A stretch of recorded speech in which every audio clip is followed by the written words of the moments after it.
ఎక్కడో మనకు అందని ఊహల లోకంలో ఒక వింత ప్రపంచం ఉండేది.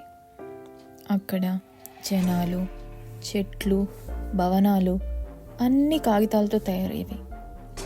మెరిసే తెల్లని కాగితపు ఊరు. ఆ ఊర్లో ఒకరోజు వర్షం కురిసింది.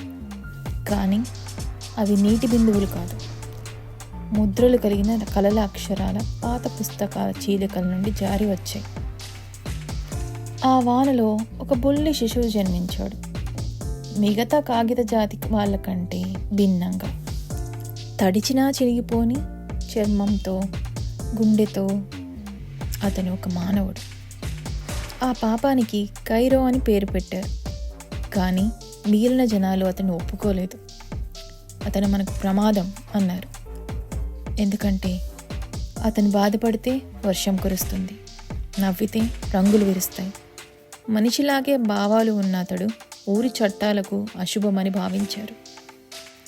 కైరో ఎదుగుతున్నాడు, తనను తాను అర్థం చేసుకునే ప్రయత్నంలో. అతను గగనాన్ని గీసే ప్రయత్నం చేశాడు. కానీ ఆకాశం గీసిన చోట మాయమైపోయింది. ఎందుకంటే అతని చేతుల్లోని ఇంక్ మామూలు ఇంక్ కాదు, అది ఇంక్ ఆఫ్ మెమరీ, జ్ఞాపకాల్ని తిరిగి రాయగల శక్తి. ఒక రాత్రి అతనికి నిద్రలో ఓ వింత కల వచ్చింది. మీరు నిజం కాదు, మీరు మిగిలిన వాళ్ళ జ్ఞాపకాలే. నిజంగా ఆ ఊరి ప్రజలు అందరూ మానవులే అని గ్రహించాడు. నిజాన్ని వెతుక్కుంటూ బయలుదేరాడు. ఆ ఊర్లో ఉన్న ఓ రహస్య గడియారశాల, టెంపోరల్ టవర్ అనే ప్రాచీన గడియారంలో ప్రతి గంటకు ఒక నిజం దాగి ఉంటుంది. కైరో దానిలో ప్రవేశించాడు. ప్రతి గంట గడిచే కొద్దీ అతనికి ఒక మునుపటి జీవిత జ్ఞాపకం వస్తుంది. అసలు శాపం ఇచ్చిన వ్యక్తి అతనే. కొన్ని సంవత్సరాల క్రితం అతను మానవులపై ఒక కథ రాశాడు. What if we erased our pain by becoming people. ఆ కథ నిజమై ఊరు నిజంగా కాగితమైంది. ఈ నిజం తెలుసుకున్న కైరో తాను చేసిన తప్పును సరిచేయాలని నిర్ణయించుకుంటాడు. కానీ ఊర్లో అంతా రెచ్చిపోయారు. అతడిని మూలాల నుంచి తొలగించాలనుకున్నారు. అప్పుడే ఓ పాత బంధువు రిప్లాక్స్ ఆ ఊరికి వచ్చాడు. రిప్లాక్స్ ఒక అరుదైన ఫోల్డింగ్ పర్సనాలిటీ కాగితంలాగే మారే స్వభావం కలవాడు. కైరో, నువ్వు తప్పు చేయలేదురా, కానీ నువ్వు సరిదిద్దగలవు.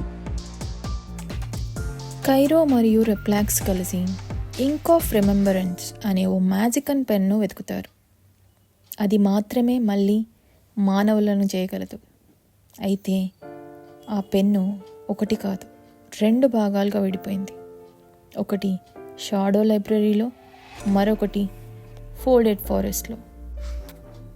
రిప్లాక్స్ అతను యాక్చువల్లీ షార్ప్నర్ అనే ఒక పాత కథలోని విలన్. అతను పెన్నుతో కొత్త కథ రాయాలనుకుంటున్నాడు, మిగిలిన వాళ్ళ జ్ఞాపకాలను పూర్తిగా తుడిచేసేలాగా.